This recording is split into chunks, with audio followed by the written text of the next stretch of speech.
Okay, welcome to our P3 Futures of Forex forecast for the week of September 25th. This is your host, Kevin. It's good to be with you this weekend. I'm feeling a lot better, so we should be able to look at a few more markets today. Then we're going to start with the all-important stock futures. We look at these. These are the markets that we like to trade, the highest volume. And you can see that we made some downward motion that we were expecting based off of last Friday's candle. You can see that it has just been coming down, especially since the FOMC announcement, the strength of the dollar, bring money back down. But we are at a spot where we're getting towards the end of the month. We may get a slowing down here. We are oversold, and the sentiment is back down into the buy range where everyone is bearish. And so you can see when the markets are at this spot, we get markets that go up. We should be able to see at least a recovery back up into this area. The area that we're looking at, if it continues downward, is in this 4,300 area. Another 60 to 70 points down into here, and then maybe get a 3-bar reversal back to the upside. So we'll see how this one plays out. But we'll be looking for the slowing down of this selling and looking for buy signals as the markets present themselves for at the end of September coming into the beginning of October. The precious metals markets, I haven't been trading too much this past week due to health reasons, but been probably a good thing. It's been back and forth a little bit. I did do a little bit of a short here on silver today, expecting a little possible pullback into this range. But you can see the cycle forecast is up for silver, and we will be looking for possible dips in here to buy back and forth. Generally speaking, it's always a good idea to be buying the precious metals. They hold their support pretty well. It's just a matter of finding the right time.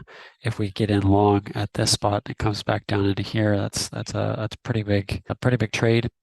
So wait for pullbacks to buy. Wait for rallies to sell as it gets closer up into these levels again. But we will be looking for pullbacks in order to buy the silver market. Gold also kind of had a sell-off after the FOMC sold back into these ranges. The buy sentiment isn't exactly the same as silver, but it has held up. The silver markets have come down to these old lows where the gold has not. It's created higher lows, and so we're going to be looking for buy signals in the gold market as well, and potentially get back up into the 2,000 area. But don't be too aggressive on these until it gives you a clear signal to go long. Crude oil has given us a sell signal this week, but it has retraced, and so I've made a little bit of money, but I'm still holding on to this trading here. If we zoom in, you can see that we got a 3-bar reversal that we were waiting for. We entered, we went a little bit of distance here. It has come back up to the upside. Our stops are above this high. If it breaks, it's probably going to keep going a little bit, but sometimes we get these formations of a lower high and then it breaks again. That's what I'm expecting going into next week and possibly into the first week of October, but we will just have to wait and see if this happens. It could easily keep going up and mess with this particular trade, but that should give us another sell signal. Even if it does break above there, we get some move back down. Typically speaking, the seasonality for the energy markets are to come down into the end of the year. So I'll be looking for sell signals in this market. Soybean and wheat, I have been stopped out, and I am looking for another buy signal here in soybeans. You can see that we're down here at these lows. We're oversold. We've been down here in the sentiment for a little while. I'm looking for a potential rally in soybeans. So what we're going to be looking for is formation of a lower low like this. It wasn't very much today, but if it breaks Friday's high on Monday, that would be a buy signal. Or if we want to draw a trend line like this, even a longer term trend line like this, then you can wait for maybe these trend lines to be broken, a pullback, and then formation of a higher low, and then up to the upside. But I am looking to be bullish soybeans. And if we take a look at the wheat market, we are in a similar situation here with wheat. Although this one has been steadily just slowing down. So eventually we're going to get a move to the upside, I believe, similar to what we saw here and here. Just don't know when that's going to be. So we have to be very careful. It could continue to slide down, death by 1,000 cuts type of trade, which has happened to me all over the years many times. So it's always a good idea to wait for the right trade at the right time with the right amount of risk. And so we're going to be watching for a break at the trend line, a pullback, and a potential high volatility move and a pullback like we saw both of these times. So keep your eyes open for soybeans and wheat. The grain markets are set up for a buy. One last futures market I want to take a look at was bond market. So at US or slash ZB with Thinkorswim. This is a trade station. You can see that we've been down here in the oversold category. We broke this low and we are in the sentiment. We are looking for buys. So I would say maybe wait for potential pullback. If it gets to Thursday's low on Monday, then that's a sell signal. We're not going to go up just yet. We don't want to be too hasty, but I will be stocking longs on this market for potential into October to go back up against the dollar. So as the dollar goes up, the bond prices usually come down. So that's something we'll be looking at potentially next week and definitely into the first week of October. So keep an eye on the bond market as well. Okay, let's jump into our Forex forecast for next week. Starting with looking at the dollar yen, we could see that we were still bullish. The dollar yen has been kind of flat this week, but after the FOMC, we got some strength in it. Yesterday it came down, today it came back up.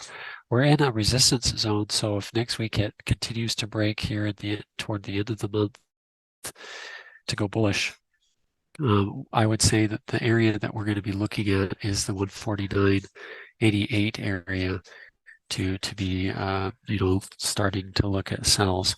Technically, you could start a sell position right in here, 149.88. We're 150 pips away from that. You could scale in to that. We'll be looking for a little bit more strength in the dollar towards the end of September. So look for a breakout, possibly look for a breakout of this market and possibly a pullback to test the break. And then we'll see how that plays out toward the end of the week and end of the month.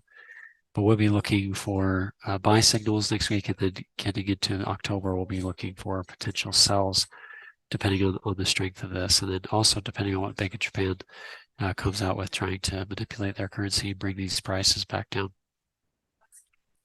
With the pound dollar, if we look at the daily chart, it has come down past the area that we originally expected. We originally expected it to hold this area and to come down, but it has come down.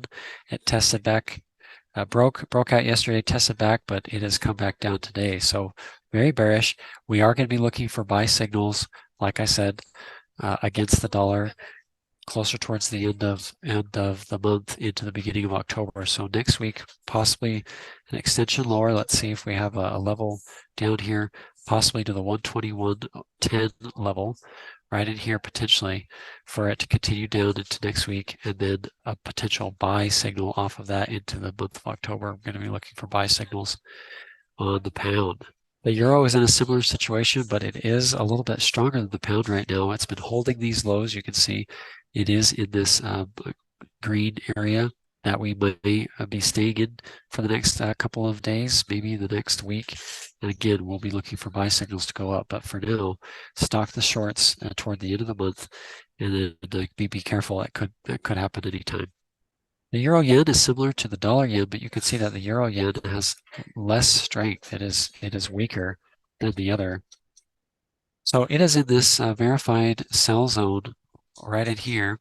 These resistance areas, resistance zones that we have, these little boxes. And we will be looking to potentially short this market as we see the dollar weaken and possibly the yen strengthen. So that's something we'll be looking for potentially, but it's been in this consolidation for a while.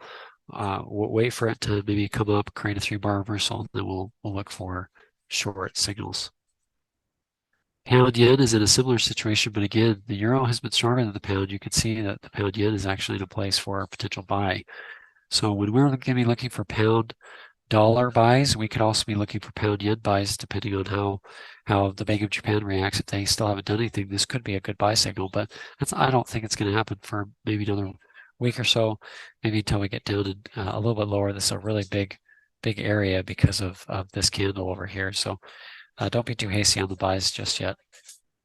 Okay, that's going to be it for my forecast for the last week of September. Again, my trading has been a little bit light this month because of health reasons, but we'll start to look for signals coming in to at the beginning of October. Please be sure to email me if you have any questions about markets that you want me to give you a look at, take a look at, and I wish you the best this week coming up for September the 25th. Take care and keep on trading on.